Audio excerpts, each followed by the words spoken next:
Working with an absolute legend. Next on Music Surgery with me, Dr. Bob. Hey you guys, quickly before we get started, please hit the subscribe button and ring the bell. And don't forget to check out the Doctor's Lounge, my store, and the links to some great samples below in the description of this video. When I say legend, I'm not just tossing that word around for clickbait. Dan Dugmore has worked with, are you ready? David Crosby, Don Henley, Dusty Springfield, Graham Nash, Jake Owen, James Taylor, Carla Bonoff, Kenny Loggins, Kenny Rogers, Kid Rock, Lauren Elena, Linda Ronstadt, Lionel Richie, Olivia Newton-John, Randy Travis, Ronnie Millsap, Sheryl Crow, Stevie Nicks, Tim McGraw, Warren Zevon, The Mountain Goats, John Prine, Wilson Phillips, ZZ Top, among others. He's not only a musician's musician, but he's a great guy, masterful joke teller, and he brought me these organic eggs laid by his chickens the morning of the session. There are some huge takeaways here that we'll talk about after we watch this. Here is Dan Dugmore doing what he does best.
Thank you, Dan. You're welcome. All right. Absolutely incredible. So tasteful, so musical, adds so much to the track.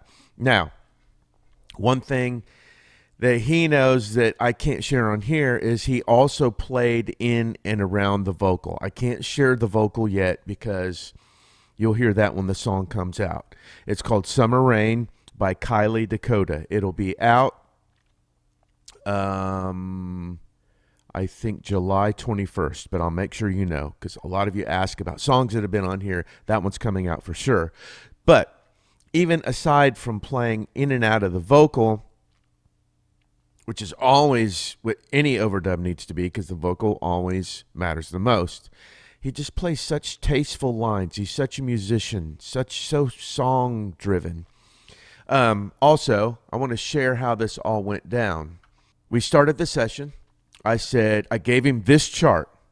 The song's called Summer Rain. You can see here that it's 108 beats per minute. It's in the key of D. This is a very, very, very typical Nashville numbers chart. Intro, verse, chorus, repeat to the verse, and goes through the chorus again, bridge, and then chorus out. What these diamond notes, what these diamonds around these mean are whole notes. So 2, 2, 3, 4, 5, 2, 3, 4. So if you're playing guitar, drums, bass, or whatever, they would be like whole notes. You wouldn't play through those bars.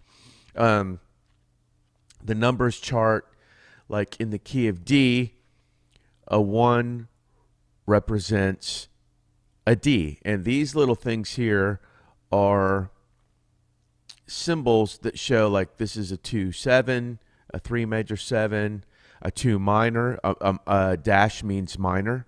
Usually most songs, well, not all, but most songs it is a minor when you hit a 2. 5. So, and then obviously it ends on a 1, and you hold that out. So that's what the chart looked like. Interestingly enough, I said, hey, do you want to just, look at the chart and take a pass at it before we record? And he said, I want to listen to the song once before we start. And he paid attention to the phrasing of the vocal. He paid attention to the lyrics to really understand what the song was about. When he listened to the song one time through and watched the chart, make sure the chart was cool, what you just saw is what he recorded. No punch-ins, no fixes, just absolutely amazing. Now, the point I want to make in this video is we have lots of tools to compress and EQ and change things and edit things and tune things or whatever. But the main point I wanted to get across by playing you such a great musician is no matter what we do to tracks, vocals, guitars, drums, whatever, it's so important the source of the sound. Not only the sound itself, but the part. Because no matter what we do in the end, we're either polishing something great or we're polishing a turd. So it doesn't matter if you can hire Dan Dugmore or someone of that quality or not. I mean, I'm a terrible guitar player and I play in some of my stuff, but I know how to come up with a part. Now I can edit that part to make me sound really good when I'm not. But the arrangement, the frequency range they're playing in, if the vocal's here, you don't want to be playing licks or playing parts in that range. You want to do something above it or maybe below it.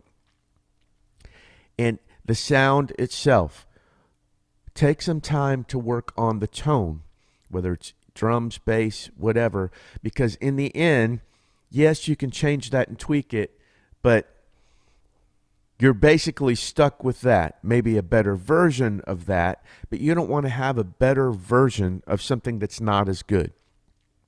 A lot of times we get in a hurry, even if you're in a hurry because you have a part in your head and you want to play it so you don't forget it, that's fine. But the longer that you spend on the source of the sound, really dial in that snare sound. Or if you're in samples, go through a list of samples. Try different sounds. Change the mic position on an amp. If it's a virtual amp, go through some different sounds. Really get the source proper, because no matter what, that's what we have to mix. The source of the sound, the frequency range. If you have two guitar parts, obviously they're panned out to the side, but if you have two overdub guitar parts and they're both up here playing high chimey things, you're not going to hear either of them. They're going to cancel themselves out. Find out opposites. Find opposites things to play that feed off of each other, that play off of each other. The playing, the actual part, and the frequency range. But like I said, the main thing I wanted to get across here, besides enjoying watching him play this and how astounding Dan is, and a great guy, pay attention to the source. Thanks as always for watching. Give me some comment love and a thumbs up below, and hit me at drbobmusicsurgery@gmail.com if you want to say hello or you want me to work on your music.